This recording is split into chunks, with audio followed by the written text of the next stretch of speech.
Welcome to another episode of the We Call Game podcast. I'm your host, Dr. Let's get it. Come on. Joseph Carpe Diem doing things from the AM to the PMs here with me. Normal, you know the vibes. Saturday afternoon. Come on. King Rico to the flair. Yes, sir. Here to glow. Okay, let's get it. Your boy is back. Kyrie. Yeah, man, I told you, man, early. I didn't believe he was going to come back still. I'm kind of happy he's coming back now. Like, no, go on. No, it's your, you know, the floor is yours, isn't it? You're the Brooklyn Nets fan, isn't it? You're KD's you're the Brooklyn defense Nets, attorney. You're our Brooklyn Nets insider. Exactly, so Kyrie reaching a form, like, he's getting buckets. Like, last game, he dropped, like, 30-something. The game before, he dropped, like, 60. Like, starting to reach form, like. So, yeah, man. And how much did he get against Memphis? like 36, 38, And KD? like 35, 33. And they lost? Yeah. Oh, yeah, cool. We'll skirt over that still. That's fine. John Morant weren't playing either. That's fine. Hey, Memphis are for real though. Yeah. They're for real, though. Me- I definitely see it probably being a Memphis-Phoenix Western Conference Alright, Finals. So who are the real teams and who are the pretenders? Ooh. Go on. The real teams are. Wait, so in the West, no one's gonna get the standings.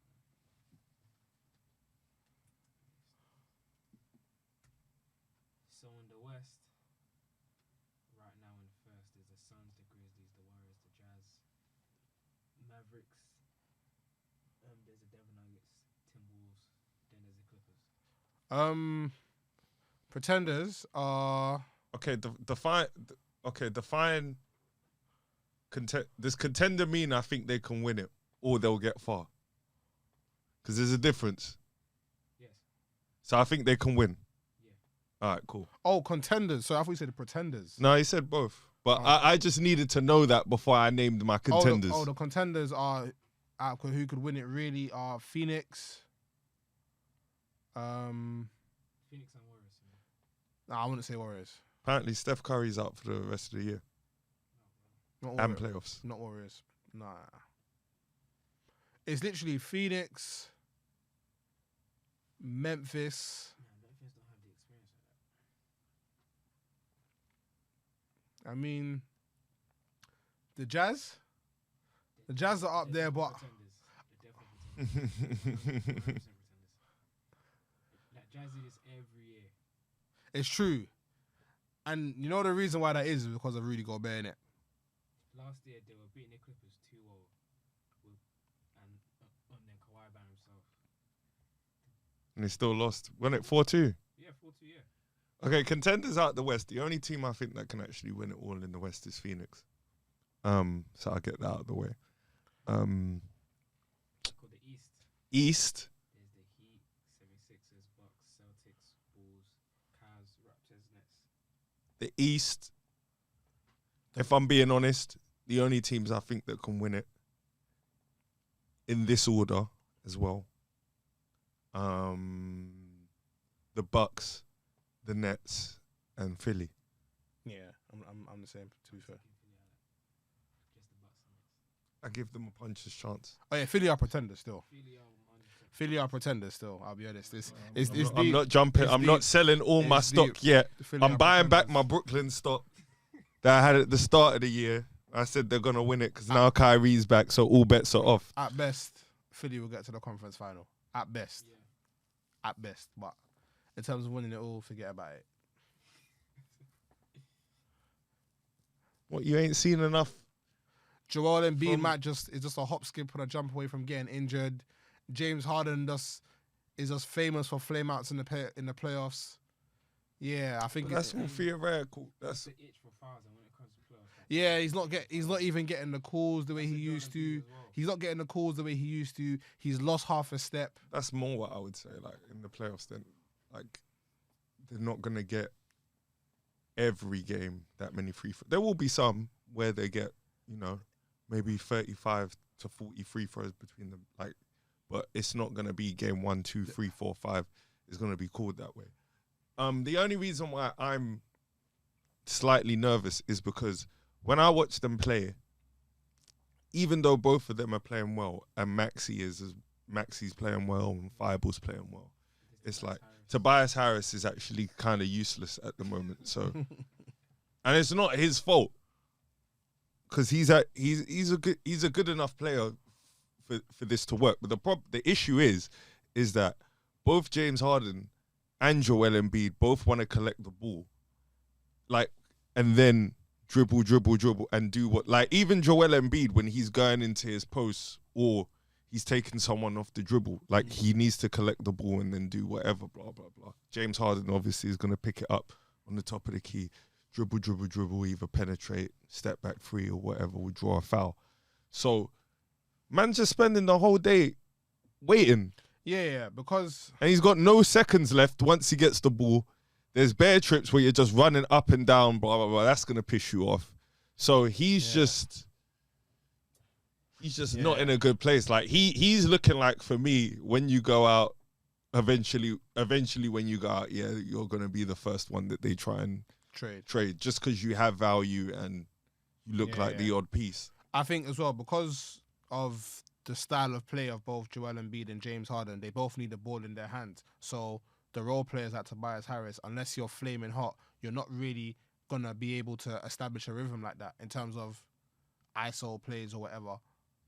Yeah, because he's different to like Maxi, and that. Like, Maxi, one is a better 3-point shooter than Tobias Harris.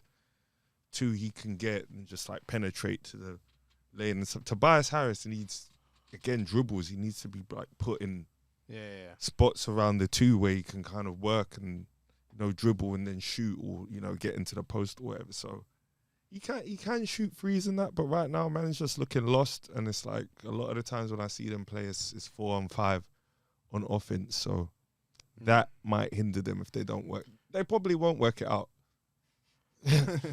It's more likely that they won't work it out by the time this season's done that they do.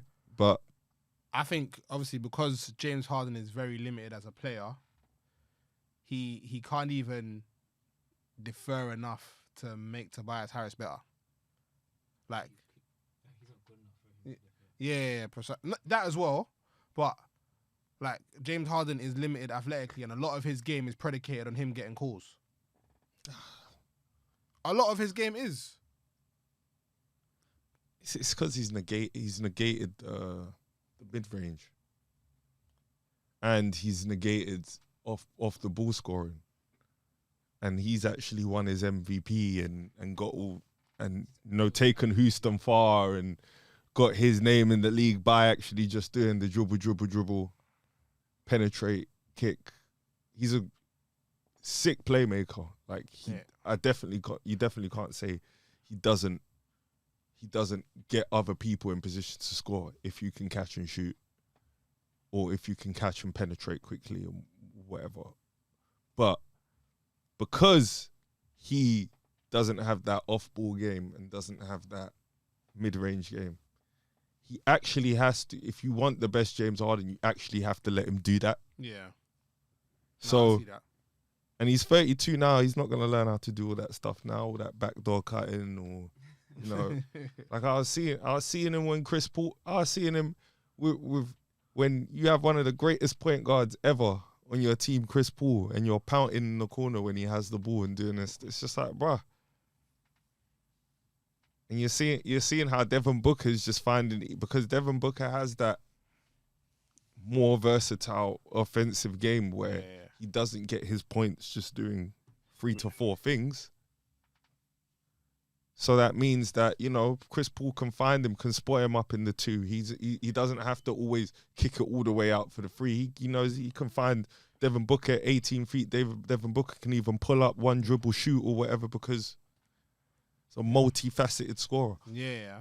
Shout out to Devin Booker, by the way. Yeah, he should be MVP. 49 points. Should 49 be points. MVP. Yeah. He should be MVP.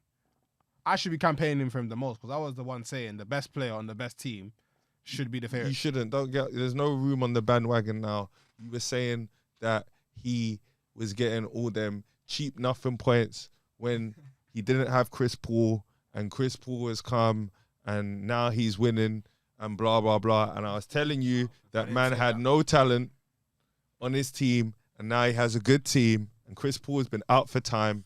There's still a 60-win team. It's just like now it's time for people to give Devin Booker his flowers. Agreed. Yeah. But when I was explaining it as that's the narrative. That's we've been with Devin Booker. It's unfair. It is unfair. It's very unfair. And because of that, no one's even looking at him in the shout for MVP. Yeah, like they just have Jokic and things. Yeah, I think Embiid's running it right now. Yeah, Embiid's on. Why, I know why these men are in the shout, but it's just like at the end of the day, this guy is the best player on a 60-win team. Yeah. And it's like, and his numbers are cold. Yeah, if Devin Booker doesn't win it, it's like he's not gonna win it. Yeah. He's not gonna win it. There's no way he's gonna win it. There's no. What MVP have you seen where they've talked about everybody else until the last 9 games of the season, and then you go and sweep it? There's no way Devin Booker's gonna get. Chris Paul's not even gonna get. No one has cared about the Phoenix Suns, and no one will care about the Phoenix Suns until they win it all this year. And I think they're going to the finals. I already said I had them coming out of the West. if they do, I think it'll be tasty against Brooklyn because styles make fights at the end of the day. And they're a very well-rounded basketball team. But Brooklyn is Brooklyn. KD will have the last say. That's what I feel. Like maybe in 7 or something. Like that's the thing. It would be a good shootout. But Brooklyn have to get there first, and they've made it difficult with them for themselves because you lot will be in the play-in, I swear. Right now when they're playing, yeah. But we're playing the Heat today, so Playing the Heat today. yeah. Yeah. But Heat, they're going. And that's in Brooklyn as well, isn't it? Yeah. No, that's Miami. Wait. No, I heard it's Kyrie's first night. Yeah. It's in Oh, no, Brooklyn. that's tomorrow. Sorry, it's Saturday today. 12 a.m. today. No, but Kyrie's you lot go back to back. I think you're playing tomorrow as well. Yeah, we're playing, That's Kyrie's first game in Brooklyn. we're playing the Hornets. If I was Brooklyn, the way I'd be thinking is, if we play any of you man that are seeded above us, forget about our record. Let's just smoke you now, so you know that when it comes to the series, that all the smoke is hot. We don't care about no home court. Kyrie's here now for full time. We don't know what Maya Jammer's fiance is saying. You know, if he wants to come and play, cool. If he doesn't, that's cool too. Because right now, the real thing that was holding Brooklyn back, Kyrie, not Maya Jammer's boyfriend, is now playing. So now it's all up again. Now the fact that Drummond's here, Seth Curry's here, Cam Thomas has been playing well the whole year and stuff. Yeah, we're ready to go. I don't really know what I'll go on with Blake. Like sometimes he gets DMP, sometimes he plays. I don't know. And Joe Harris is out for the whole season. But the only thing, Article was saying that Ben Simmons that he should be playing like during the regular season. So. Steve Nash keeps saying he doesn't know, and there's 9 games left to the regular season. So 9 games, that's like what, 10, 11 days? Yeah, because playoffs start on the 6th. So the playing starts on the 16th of April. 16th of Wow, April. that's That's about less 3 than weeks. 3 weeks away. Yeah. So maybe he can get him back. The thing is, I don't know what Ben Simmons is going to come back, but minimum, it just helps by the fact that if he is there, KD doesn't have to guard the best player on the opposite team. How well Ben Simmons could, because that's the thing, Ben Simmons can come back, be out of shape, and it's like, you're meant to be holding Giannis, but like, Giannis has 49 and KD has 40. Like, you haven't stopped anything. Yeah. That's a real realm of possibility that you haven't played basketball since last June. Takes a while to get your basketball cardio back, and you're coming back in the playoffs. And you're going to be stopping every team's best player who has been playing the whole year. To be fair, It's a though, big ask. To be fair though, getting 49 isn't as important as how you got your 49.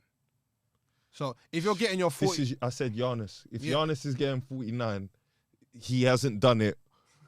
He hasn't missed 15 shots to get. Trust me, like that's not happening. This is gonna be some 63% field goal day. Like what? It's Giannis. He's not gonna do too many things. I didn't say if Bradley Beal got 49. That's not a slight on Bradley Beal, but he's a perimeter player. Like, there's more jump shots, basically. That's the point I'm making. Giannis is gonna, if Giannis gets 49 on you, that's gonna be in the key. Kyrie also said that he's going to resign. So. Well, yeah, of course. That Bruv, was a given. He said it, whatever. This guy said whatever. Like, That was a given. Remember he was saying stuff in Boston, like, yeah. That's Boston, though. He's playing with the guys from Kevin Durant, the best player in the world. So now I will concede. Now the state of New York have rectified all that funniness. Kyrie, unless he chooses not to be, should be here full time. KD should be here full time in the next couple of years. In fact, I already said you were gonna get one. Maybe you get. In fact, yeah, I'm gonna stick to that. That's the safest bet. I think you'll get one. Don't push it. Yeah, man. Like, something could happen. There's a war going on. Kyrie might not want to play anymore or something. KD still got injured this season. Like, we know where he is when he's there, but it's just like you're getting older. So we'll see. Yeah, man. And I told you that Achilles injury is serious, because as soon as you get that, you'll just start getting niggling injuries, and before you know it, you're X'd. Yeah, he's been getting the niggly thing. The only thing is his game is so pure that it's like the way I don't think I've seen anyone come back and like after injuries and be so close to their max. Yeah, like if he didn't get injured again, he was favorite for MVP. Like when he was actually and we were saying, like, yeah, if he plays, he should be, and it'll be the same next season. If he plays 62 plus games, that's my pick for MVP. Yeah, 100%. But yeah. What else is on the list? Steph Curry injury. Oh no. Let's quick finish on something I wanted to bring up. You mentioned Steph's injury and that, but KD said Dirk was the greatest big man shooter ever. Agree or disagree? I agree. I fully agree. Yeah. Said that he was after the 3-point. Do you know what it is though? I get it though. Like, these men don't have to say these stuff to gas themselves up. Oh yeah, I never fault them for that. Yeah, I get it. But it kind of just led me to think Dirk's a bit underrated in this thing. I don't think people actually know how cold Dirk was. Like Dirk was like, in terms of, everyone loves Giannis' story and how he won his championship. Dirk's, not in terms of style of play, Dirk is the Giannis before Giannis was Giannis. Yeah, you know what I mean? Like, in terms of small market team with small market team, you stick it out there. Man lost in 06. Imagine man was an MVP in 07 and you lose to the 8th seed and stuff. Like, imagine the corn you're getting, and you're a European white Donny in a majority black American league. Everyone, yeah, you got the MVPs, that soft ass, European guy. Kobe should have got it and all that stuff. Like, you're eating all of that. You've lost the 2-0 lead to Miami, and then like in 2011, that who he knocked off to Brandon Roy and LaMarcus Aldridge, Kobe's team who'd won 2 the year before. Then the conference finals, the young OKC. Yeah. Then obviously LeBron and them lot.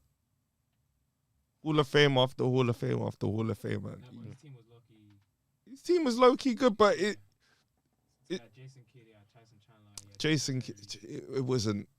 It was an old Jason Kidd, but it was, who can I compare Jason? Who can we compare Jason Kidd to?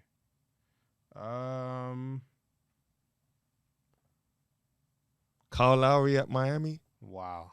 And I'd even say Kyle Lowry at Miami probably will get you more points than Jason Kidd would at that time.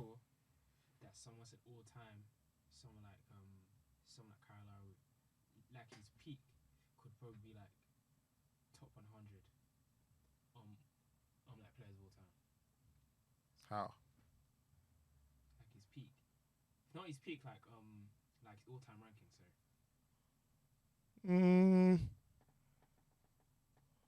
Nah, man. Kyle Lowry is probably probably the biggest overachiever anywhere. Probably the biggest overachiever ever. Out of players I know, and not all of them old fossils and stuff, like Yeah. he could make my top 100. No, I'm being real. If I had time to actually sit down and think of 100 basketball players I've watched, Kyle Lowry would in fact, he easily makes the top 100. Someone said Probably makes top 20. Huh? Someone said Russell's top 50. Yeah. I don't know about that. Bruv. Top 50 to play the game. Oh, to play ever. Yeah. I don't know. Absolutely not. Russell Westbrook. It's an argument. Nah. It's an argument. Maybe we come on that next week, but I'm not going to let a bad... Oh, yeah, bit of pause. I'm getting one every week. Flipping hell.